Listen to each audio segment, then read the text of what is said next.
Welcome everyone, Jeff ArizonaHotHomestead. In this video and the next few videos I'll put together a little playlist. And the reason why I've done this is because I've been out here for like 8 years now, 8+ years. And so I did a playlist for every single year, but I did everything on there, like I put everything in there. And I got thinking, that's just a lot of boring stuff you guys don't want to see. So what I thought of was, let's put together the top videos by viewers like you over the first 5 years. So I put together this playlist, and this is just one of those videos. I may have modified it slightly, but basically it's just a copy of that other video. So if you've already seen it, so be it. If you're new to my channel, welcome aboard. And don't forget to subscribe, like, share, hit that little bell thing, all that good stuff. Basically, I'm building an off-grid homestead, and haven't got to the good stuff yet. I'm still just building it with these two hands, and just a little bit of help from time to time with some family and friends. And man, it's a lot of work, but it sure is pleasurable. So stay tuned. This is one of those videos. The best of the first 5 years.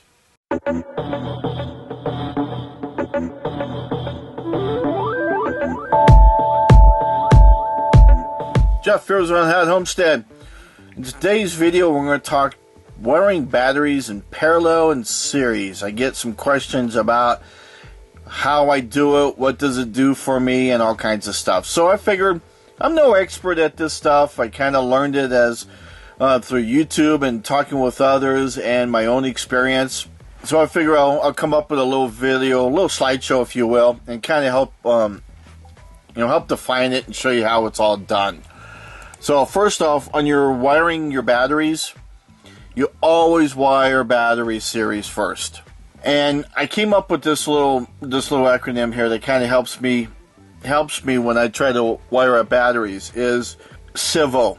And what CIVO is series increase to volts, opposite terminals, like negative to positive, positive to negative. So that kind of helps me keep things straight as far as what series does and how to wire it. So in wiring series first, what I have here is a diagram of, well, 4, 8, 12 batteries. Now, this could be for 2 batteries, it could be 100, it could be for whatever system you've got. I'm going to just take some 6-volt batteries, we're going to make 24 volts out of them, and I'm going to just parallel them together. So I'm going to call that first line series 1, as you can see on the right hand side, and series 2 and series 3, etc. As you can see in this diagram, I'm wiring series first, positive to negative, positive to negative, and positive to negative. So in the center there, I've got those all connected with that line. And so by putting 4 6-volt batteries together in series, it's going to give me 24 volts, right? 6 times 4. Hey, I had that right. There's your first set of batteries. You do the same thing with the second set and the third set. So now you have 3 series of batteries, all wired positive to negative, and that's going to increase your volts. So now, just like any other battery out there, just like any battery has one positive and one negative. You look at your AA batteries, your car battery, every battery just has one positive, one negative. So once you put 4 batteries together like this, it could be 2 batteries, it could be 100, whatever. But when you wire them up in series, those that are connected in the middle, those positive to negatives, those no longer are available terminals. You can only have one positive, one negative. So on the left-hand side, those are the main negative terminals where the blue arrows are pointing. And on the right-hand side, those are the main positive terminals to each series. So you got your series 1, 2, and 3. And they need to be pretty much on opposite ends, which kind of makes sense if you look at this diagram there. Now, once you've got them all wired up in a series, now you're going to wire them up in parallel. So now you've increased your volts, now you need to increase your amps. So I came up with this one, PIAS, P-I-A-S, parallel increase amps, same. So that's the same terminals, like positive, positive, negative, negative. This type of diagram here. I've taken the black is going to be your negative terminals or your negative wiring, and your positive is going to be your red. Once you've connected up your parallel, your negative to negative and your positive to positive, then now you have one large battery. So at each series you had basically 3 negatives and 3 open or main positive terminals.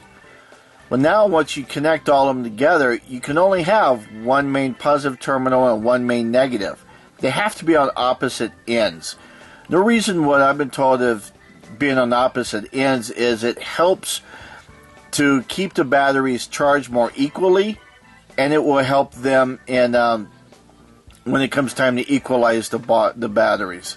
And even when you're having your inverter on or you have a load connected to it, then it also helps in discharging the batteries more equally as well. That's why I've been told go opposite, and opposite makes it perfect sense really when you start to look at it. Now you also have to ground your battery system, and you ground just like a car does. You ground it off of your main negative terminal. So off your main negative terminal, that's where you're going to connect your ground to. And you're just going to ground that to a bus bar with all your other grounds and into your earth ground, which is just a rod in the ground there. And I'm not going to get into that. I did a video about grounding, so you can catch that video. So now this is the same thing, except your main negative terminal and your main positive terminal is now they've been flipped. Instead of in the lower left corner for your main terminal, it's now in the upper left corner, and your positive went from the upper right corner to the lower left or the lower right corner. They still have to be on opposite ends. So what I'm saying here is it doesn't matter which way you go as long as they're opposite terminals. So whichever you're most comfortable with on the way that stuff lines up. Now to connect up your batteries, there is actually 2 different ways to connect them up in parallel, believe it or not. You actually have this way, which is kind of your traditional way, and that is negative to negative, right? That's what parallel is. But what's interesting about this type of diagram here is if you notice on the center group of batteries, the main negative has 2 black lines connected to it. Same thing with a positive.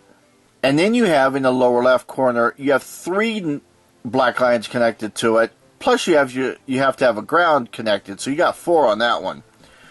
And in the upper right hand corner you have your main positive terminal, and that's got 3 of them. Now what makes this difficult really is these connectors, these terminals, sometimes it's difficult to connect 3 or 4 of these large cables to it. And you want to use on these cabling, you want to use a very large cable. You want to use like a 4/0 cable, welding cable, or something to that nature. The larger the wire you use to connect up these batteries, the better, because, and I'm not going to get into the details, but it has something to do with loss in voltage, and it also has something to do with a more equal charge and a more equal discharge and a more equal way of equalizing the batteries. So the larger the cable, the better that will happen, if you will. Then you have this type of deal, and which is what I was showing earlier. Now this uses, in the upper right hand corner, I talked about a large bus bar.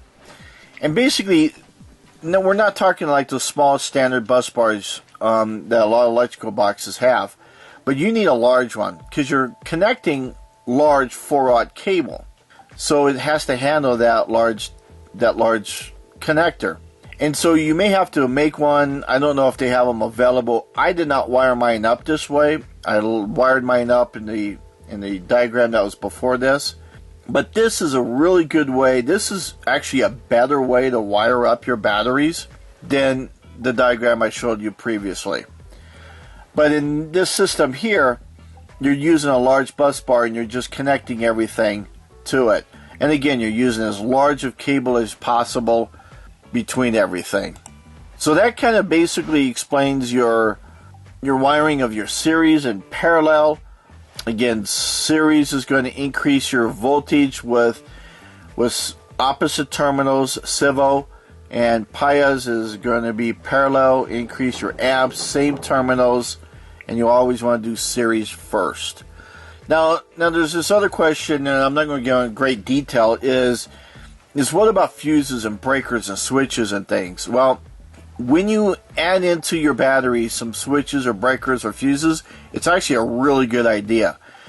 You kind of want to have a switch and a breaker for depending on how you look at it, they're one and the same. Because a breaker, when it reaches up to the amperage of the breaker, it will flip the breaker. Just like in a standard house distribution box, you have breaker. It's a breaker box in a sense.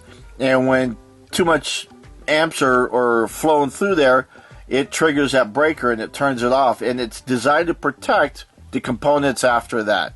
I can use that as a switch because all I gotta do is just turn the breaker off or on. So if you need to maintain your batteries for any reason, that is a good way to put a breaker between your charge controller and the cabling that's going to your batteries. And you put it really anywhere in there, whatever's convenient. And then that way, you always put them on a positive side. And that way you've got that breaker that you can, gives you a little bit more control over your system. You can put a regular switch in there, which is fine. You just don't have that breaker. So if you ended up with like some kind of surge or something from your charge controller because it's freaking out or whatever, the breaker just helps protect your batteries a little bit. You can use either one. Now, between your batteries and your inverter, or your loads, or however way you have that part done up, you want to have at least a fuse, if not another breaker. For an example, my inverter came with a fuse. Well, it didn't come with a fuse. It recommended a specific fuse that I also bought. Now, you want to read the installation instructions for that because it tells you on my inverter to actually attach that fuse to the battery's main positive terminal, the same one that you connect your cabling to that goes to your inverter. And then there's some that will say, no, it's okay to put it somewhere in line, and then there's some that say it's okay to attach it to the inverter's connection. Make sure you follow whatever instructions that comes with your inverter for that. The fuse is great. It acts like a breaker. The only problem is with a fuse, once it blows, you got to replace the fuse. A breaker is great because once that goes, you can just flip it back on. So if you have some kind of surge in power, that's where that would come in. And a lot of times it's great between that main positive terminal and the inverter or the loads, that having that in there, because if for any reason that inverter is acting up, it freaks out and it's trying to send power back to the batteries, but the charge controller is also doing it, then this also helps out that whole situation, because now maybe the fuse or the breaker will trigger, and it just helps protect your batteries. But that's a skinny on how to do your how to wire up batteries between your for parallel and series. And you always do the series first, and that is series increase volts for opposite terminals, and parallel increase the amps, same terminals. So I don't know if you have any other questions, put it down below. And again, my disclosure is I am no expert at anything, and the information that I put together on this is stuff I got from other people, from my own experience, and also what I've learned from the whole interweb. So hope that helps you, and guess I'll see you guys on the next video.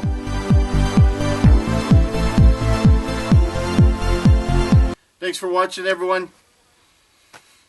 Hopefully you hit that subscribe button, and that you share the video and do the bell and all that good stuff. Hopefully you liked the video.